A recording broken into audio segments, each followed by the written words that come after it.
I just wanted to acknowledge the graffiti artists of the urban centers who are in resistance of what's happening in communities and often trying to get up on walls and create public art that's often challenged by city officials and others as not being art, and that they bring beauty into our communities in ways that oftentimes that community members try to silence them because they're young Black and Latino men with backpacks on their backs and spray cans in their hands, but create spaces that are really speaking to the issues that are impacting our communities, whether it's on a wall, on a train, but that form of resistance is there, and for those of us who see and understand it as beauty and as critical to the messaging that gets put out into our communities. And I recently saw something that really frustrated me, that an older white guy in the South was taking pictures of train cars that go by with graffiti artists' work on it, and he took pictures of that. Him and his son used to sit by the train tracks and take these pictures and was able to publish that as folk art, his frames and his pictures. And so I always just want to lift up the urban artists to say that they stand in resistance and we have to stand with them and value their work. Go ahead. You want to jump back into it? Paloma, Well, maybe you're going to say the same thing. No, It's go okay. for it, Carl. Let's bring this on out. Has Nancy, did you talk about the 100 Families Project? Okay, because I think this is a really good one in terms of transforming communities and also taking something that is a kind of wound in the community and through art actually creating an opportunity for healing and for health. Do you want to take it on out? Well, Carl? this is a project that happened in Oakland. A very well-known artist who happened to also be a philanthropist was invited to put his paintings in the Oakland Museum. So he went to the Oakland Museum to kind of check the situation out. And there was an exhibition of the Day of the Dead at the museum. And an African-American artist who's quite well known made an altar at that exhibition. And on the altar, she had a map of the locations of all the young people who have been killed in Oakland. So this very wealthy man, who was also a successful painter, went back to the museum and said, "You don't really need my paintings.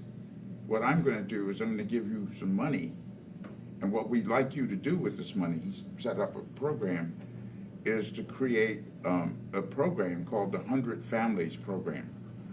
And we will go through a process of selecting 25 families in each of the neighborhoods where these murders had taken place. And we will create a program for people in those neighborhoods families in those neighborhoods to participate in making a joint art project as a family.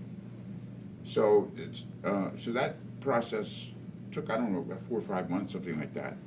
And then at the end, they had a big exhibition at the Oakland Museum of what these families had made. And it was a very powerful. So it was what I love about this story is that it combines both sort of the privilege of Noel Perry combined with the Day of the Dead altars that have become a multicultural event in Oakland where many cultures are welcomed to make Day of the Dead altars.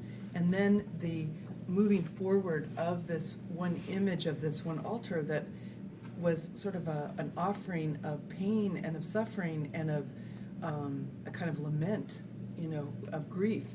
And then over the year, it actually became a community transformative process as each of these locations worked together and used art in families to tell the story of what had happened and also what their vision was of what needed to go forward to address the pain pain, and then the shared Well, and the participation. power of the families working together to make Yes, to make yes. art that was then put in the most prestigious museum in the city.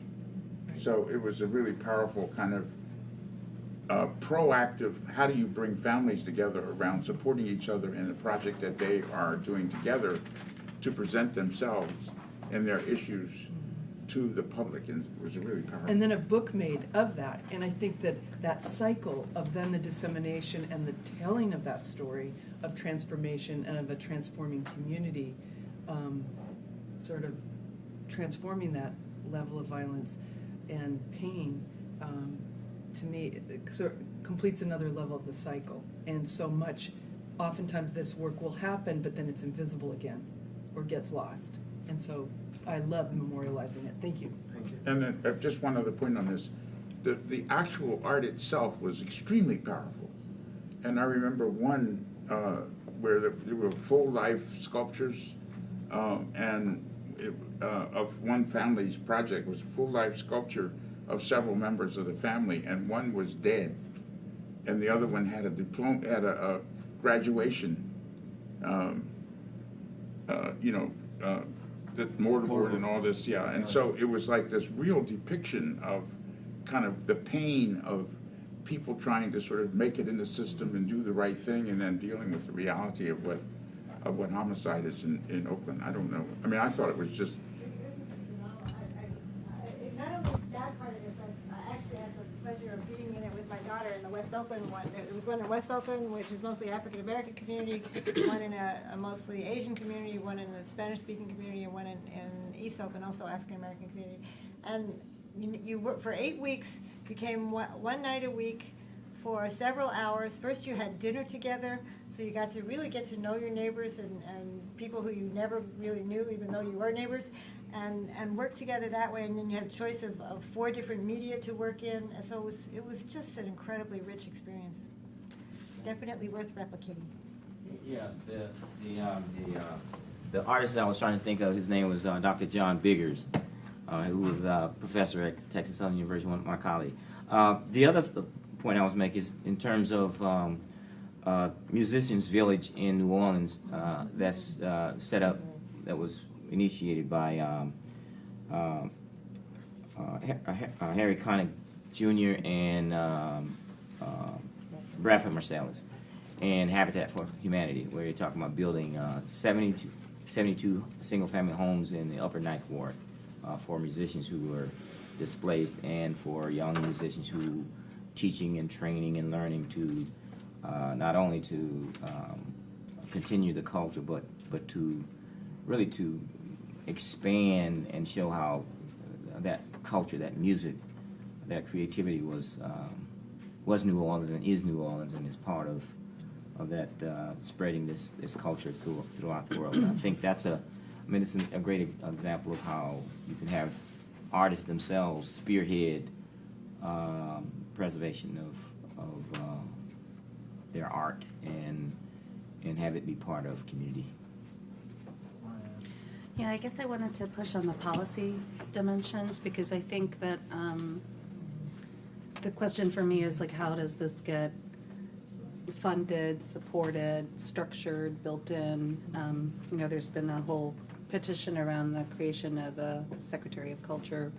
We're the only country with a Ministry or Secretary of Culture, pretty much. And that just what are the mechanisms for making sure that there's space and a kind of exigency for this work to happen? Because it's not like we have national shortage of talent and understanding about how to use art to do this very powerful work, but what we do have a shortage of is like a fiscal, political, governance understanding about how to incentivize that and support it in really fundamental ways. And I think we need to think about what some of those leverage points are and how we make the argument for it in competing resources.